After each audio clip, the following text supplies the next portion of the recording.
정말 말도 안 되네요. 지금이라도 이 사실을 전 세계가 알아야 합니다. 여기 프랑스에서 역사학을 공부하는 한 여성이 있습니다. 그녀는 도서관에서 여러 나라들의 옛 지도를 살펴보다 우연히 한 장의 낡은 지도를 보게 되는데요. 그러자 그녀는 상당히 놀라하며 한국으로 가게 될 결심을 하게 됩니다. 그녀는 대체 무엇을 보았기에 한국으로 가게 될 결심을 하게 된 것일까요? 그리고 무엇을 알리려고 한 것일까요? 오늘의 사연 시작합니다. 안녕하세요. 저는 엘렌 르블랑이라고 해요. 저는 프랑스에서 어릴 때부터 옛 지도와 고문서, 역사책 속에 감춰진 비밀들을 공부하며 그 매력에 매료되었어요.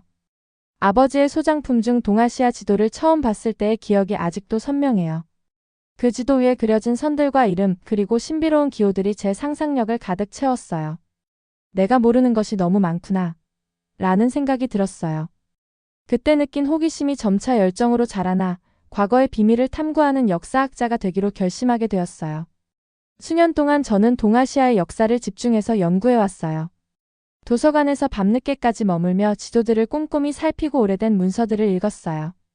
여러 나라들이 같은 바다에 대해 다양한 이름을 사용한다는 사실도 알았어요.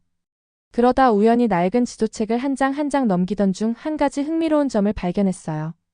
대한민국 동쪽의 광활한 바다가 많은 현대 지도에서 보이는 일본의 대신 조선해 또는 때로는 한국해라고 적혀 있었어요. 제 심장은 한번 멎을 뻔했어요. 아무리 같은 바다에 다양한 이름을 사용하는 경우가 있다 하더라도 일본해와 조선해는 전혀 다른 나라의 이름이 붙어 있어 이상했어요. 저는 이 이름들이 우연히 선택된 것이 아니라 숨겨진 역사에 관한 비밀을 담을 것이라는 느낌을 받았어요. 이 발견은 제 안에 무언가를 일깨웠어요. 저는 한국과 그 진짜 역사를 더 깊이 배우고 싶은 강한 충동을 느꼈어요. 저는 대한민국과 일본 사이에 위치한 바다의 명칭을 확인하기 위해 수많은 고지도들을 다시 살펴보았어요. 과거 18세기부터 19세기 중반까지 많은 유럽 지도에서는 그 바다가 조선해 혹은 한국해로 표시되어 있었음을 알게 되었어요. 그런데 비교적 현대에 제작된 지도들에서는 일본해라고 표기된 경우가 많았어요. 왜 이런 변화가 일어났고 누가 그 책임을 졌는지 확인하고 싶었어요.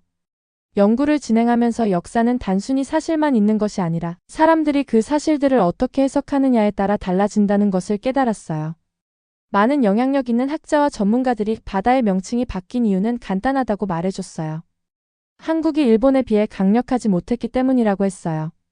그들은 한국이 작고 역사 속에서 영향력이 작았기 때문에 중요한 지도나 문서에서 고유한 이름을 가질 자격이 없었다고 주장했어요. 즉, 그 바다가 원래 한국의 이름으로 불렸으나 일본해로 바뀐 것은 일본이 자국의 이익을 위해 의도적으로 국가 권력을 이용하여 행한 조치였던 것이죠. 관련 내용들을 찾아보니 무수한 자료들이 쏟아졌어요. 최근 BBC와 로이터즈 등 국제 언론에서도 보도된 적이 있었어요. 동해 명칭 논란은 단순한 학술적 이슈를 넘어 국제 외교와 경제, 문화적 자존심 문제로 확산되고 있었어요. 저는 옛 지도와 먼지 쌓인 문서 속에 숨겨진 진실을 밝혀내는 역사학자로서 직접 한국으로 가기로 결심했어요. 이 지도들이 그려진 장소들을 직접 보고 왜 세계 지도에서 바다의 이름이 바뀌었는지, 왜 이 같은 갈등이 시작되었는지 이해하고 싶었어요. 마침내 프랑스를 떠나 한국으로 향할 때 저는 설렘과 긴장감이 뒤섞인 감정을 느꼈어요. 비행 시간은 길었고 창 밖을 바라보며 저에게 기다리고 있는 새로운 경험들을 생각했어요. 저는 진실을 밝혀내겠다는 결심을 했어요. 그 길에 어려움과 의심이 따르더라도 말이에요. 지도에 적힌 이름이 왜 바뀌었는지, 그리고 현대 정치가 역사에 어떤 영향을 미쳤는지 이해하고 싶었어요. 제 신념을 시험해보고 새로운 세상을 향해 눈을 뜨게 해줄 모험을 준비한 셈이었어요. 한국에 도착하자마자 마치 완전히 다른 이야기 속으로 들어온 듯한 느낌을 받았어요. 공기는 상쾌했고 거리와 건물의 색채는 생생했어요. 에너지로 가득 차 있는 느낌이었어요. 현지인들은 따뜻하게 맞아주었고 낯선 땅에서도 저는 환영받고 있다는 느낌을 받았어요. 도시의 모든 구석구석마다 과거의 이야기가 속삭이는 듯 했어요. 저의 첫 방문지는 고대 유물과 오래된 문서들이 가득한 큰 박물관이었어요. 한국의 과거를 이야기해주는 중요한 유물들이 많이 소장되어 있다고 들었어요. 전시실을 걸으며 고대 도자기, 그림 그리고 옛 문서들을 보았어요. 각각의 유물은 유리 진열장에 정성스럽게 배치되어 있었고 잔잔한 음악이 배경에서 흘러나왔어요. 박물관은 마치 역사 자체가 물건을 통해 이야기하는 조용하고 경건한 장소 같았어요. 저는 각 전시물에 대해 설명해주는 오디오 가이드를 들었는데 그중 몇몇 정보는 제가 지금까지 믿어왔던 것들을 다시 한번 생각하게 만들었어요. 볼수록 한국이 깊고 매혹적인 역사를 가진 나라임을 깨달았어요. 조선시대의 백자를 감상하고 있을 때 친절한 박물관 안내원이 다가와 자신을 소개하며 도움이 필요하냐고 물어보셨어요. 저는 한국의 해양 명칭과 옛 지도에 기록된 내용에 관심이 많은 역사가라고 설명했어요.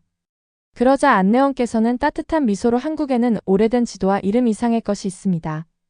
우리 역사는 나라 구석구석에 살아 숨쉬고 있어요 라고 말씀해 주셨어요. 안내를 따라 가보니 옛 고지도들을 모아둔 전시실이 있었어요. 그 지도들은 컴퓨터로 만들어진 현대의 지도가 아니라 손으로 직접 그려졌으며 아름다운 서해와 섬세한 디테일이 돋보였어요. 그리고 파리에서 봤던 지도와 마찬가지로 한국 동쪽의 바다를 조선해 또는 한국해라고 표기하고 있었어요. 마치 잊혀진 진실이 담긴 숨겨진 보물창고에 온 듯한 기분이었어요. 첫날이 끝나갈 무렵 작은 카페에 앉아 따뜻한 차 한 잔을 마시며 제가 경험한 모든 일들을 되돌아보았어요. 제 여행은 이제 막 시작되었음을 깨달았어요. 저는 한국의 깊은 인연을 느꼈고 지금은 희망과 결의로 가득 찼어요. 동해의 이름에 숨겨진 진실을 밝혀내는 일이 단순히 역사를 찾는 것만이 아니라 이 아름다운 땅에 사는 사람들의 마음과 생각을 이해하는 일이기도 하다는 것을 알게 되었어요. 그 순간에 저는 제 자신에게 약속했어요. 모든 단서를 따라가고 모든 질문을 던지며 모든 도전을 기꺼이 받아들이겠다고요. 제 여행은 단지 오래된 지도와 문서 속에서 답을 찾는 것만이 아니라 제 마음을 새로운 세상에 열어 역사를 영원히 바라보는 방식을 바꾸는 모험이었어요. 다음 날 또 다른 박물관에서 김민재 박사님을 만났어요.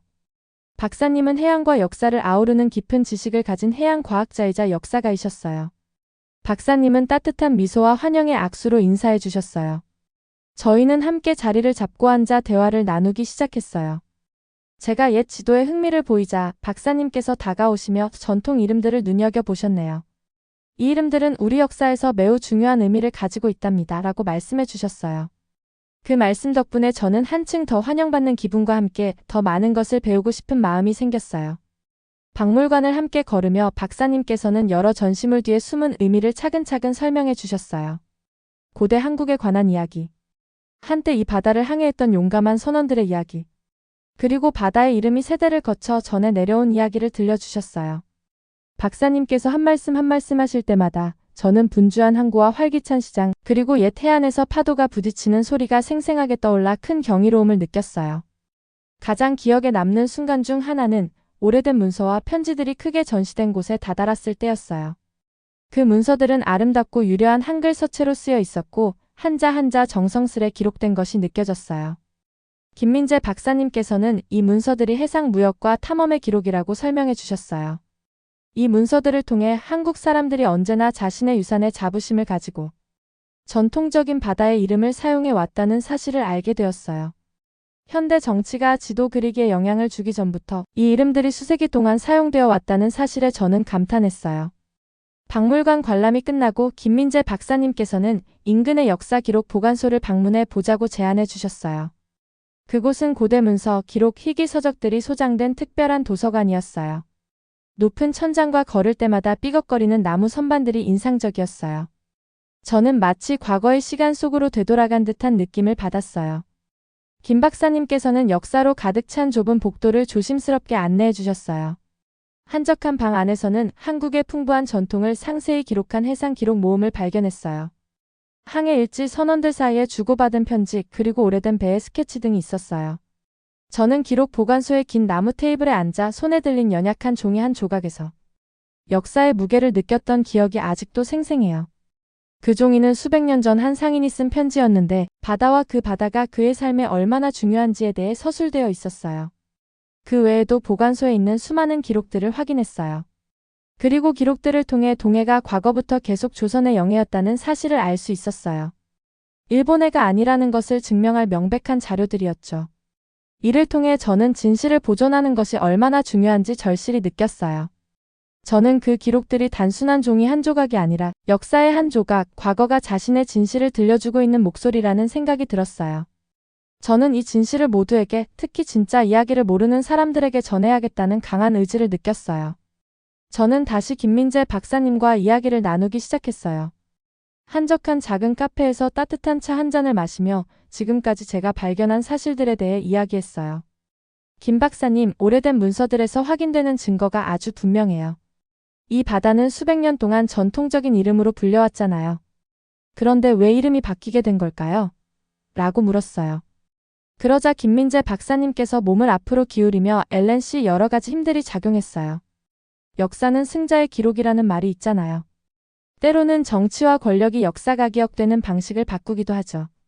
이 경우에도 어떤 사람들이 자기들의 이익을 위해 다른 이름을 내세우고 싶어 했던 거예요 라고 답해 주셨어요. 그 말씀을 듣고 저는 역사가 권력자들에 의해 얼마나 크게 영향을 받을 수 있는지 깊이 생각하게 되었어요.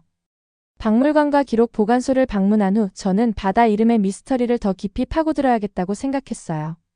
이미 조선해와 한국해라는 이름이 사용된 수많은 지도와 문서를 보았어요. 그런데 최근에는 그 바다를 일본해라고 부르기 시작했고 저조차도 일본해라고 알고 있었어요. 저는 역사학자로서 왜 이런 변화가 일어났는지 그리고 그 배후에 누가 있는지 반드시 밝혀내야겠다고 결심했어요.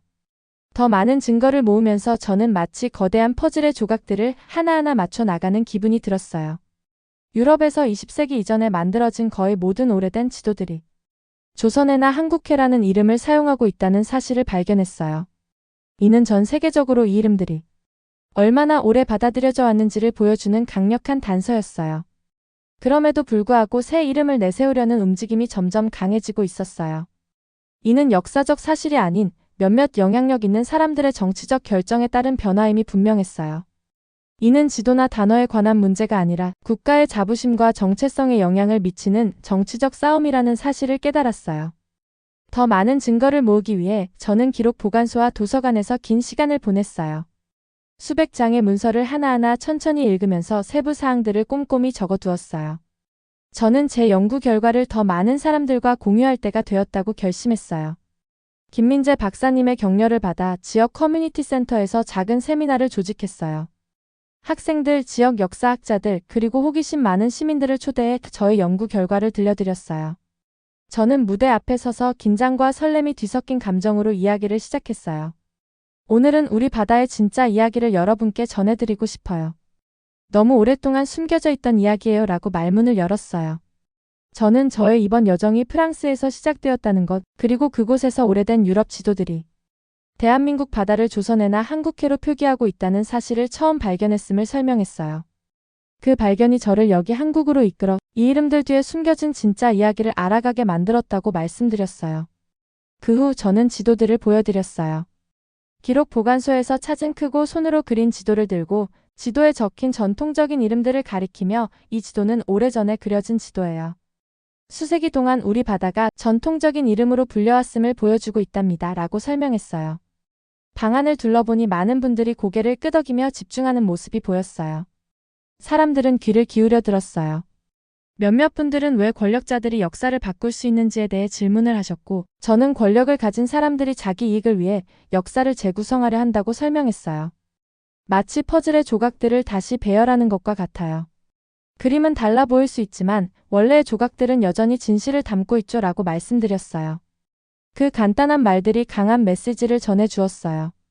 진실과 역사는 잊혀지거나 왜곡되어서는 안 된다는 것이었어요. 세미나 중에는 이번 여정에 대한 개인적인 감정도 함께 나누었어요.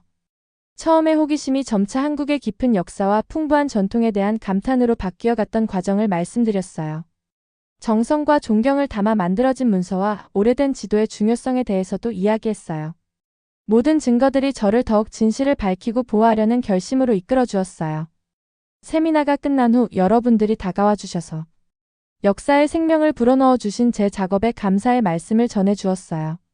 한 젊은 학생은 당신의 작업 덕분에 우리 역사를 더 알고 싶어졌어요. 우리 과거가 이렇게 위대한 줄은 몰랐어요 라고 말씀해 주셨어요. 그 말을 듣고 저는 큰 책임감을 느꼈어요. 제 여정은 제 자신의 이해를 위한 것뿐만 아니라 다른 이들에게도 그들의 유산을 소중히 여길 수 있도록 영감을 주었음을 깨달았어요. 저는 세미나 이후 한국 바다의 전통 명칭에 관한 종합 연구 보고서를 완성했어요. 이 보고서는 단순히 오래된 지도와 문서에 적힌 이름들을 재조명하는 데 그치지 않고 그 명칭들이 수세기 동안 한국인의 정체성과 자부심을 어떻게 형성해 왔는지를 체계적으로 분석했어요. 연구 자료에는 20세기 이전의 유럽 지도뿐만 아니라 국내 각 지역에서 소장된 희귀 문서와 편지 기록들이 포함되어 있어 전통 명칭 조선해와 한국해가 단순한 과거의 유물이 아니라 지금까지 이어져온 역사적 증거임을 분명히 보여주었어요. 보고서 작성 후 저는 서울의 한 대학 강당에서 열린 학술 포럼에 초청되어 연구 결과를 발표했어요.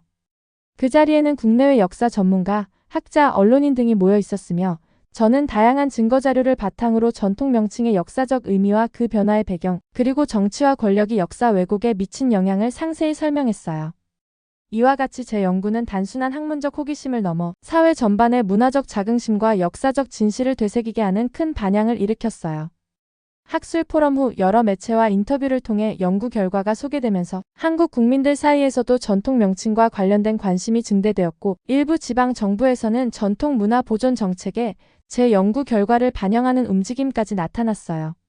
제 연구가 우리 사회에 던진 메시지는 진실은 결코 사라지지 않으며 우리의 역사는 항상 현재와 미래의 중요한 가치를 전달한다는 것으로 이는 문화와 역사 보존에 대한 사회적 인식을 한층 높이는 계기가 되었어요.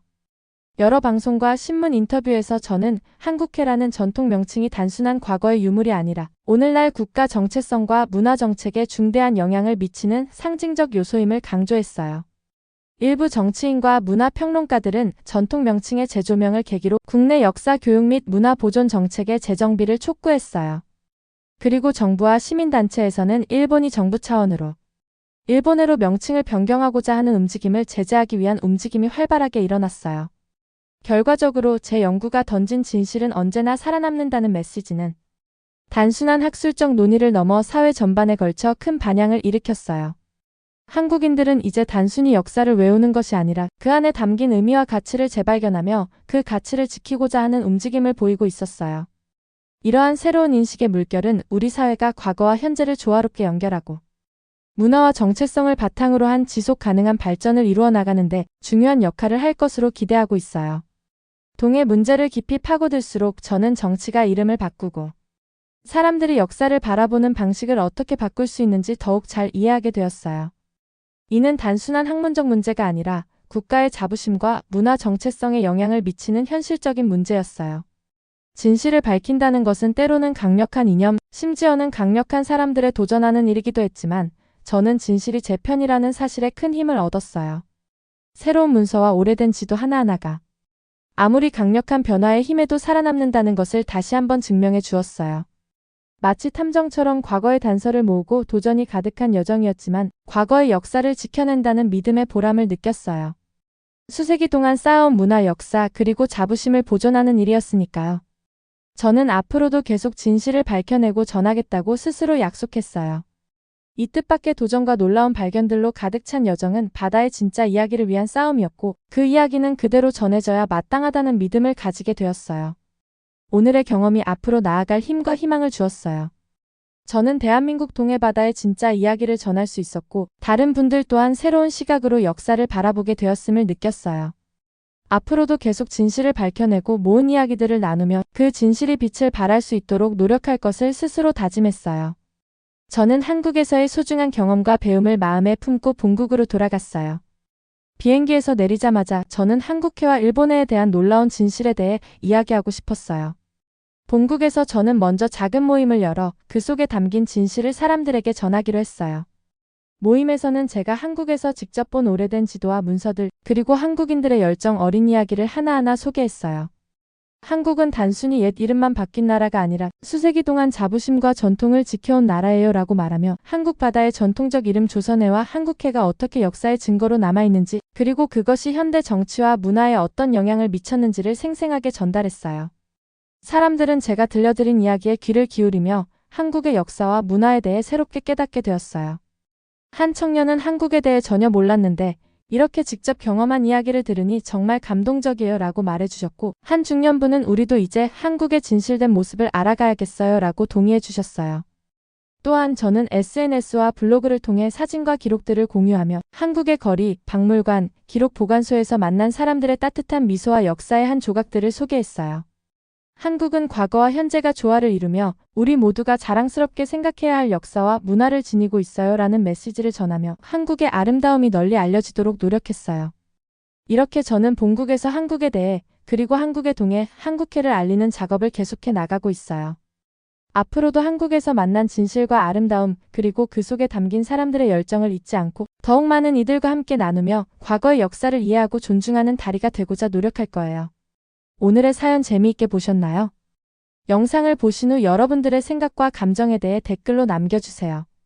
여러분들의 영상 댓글로 한국을 전 세계에 알릴 수 있을 것 같아요.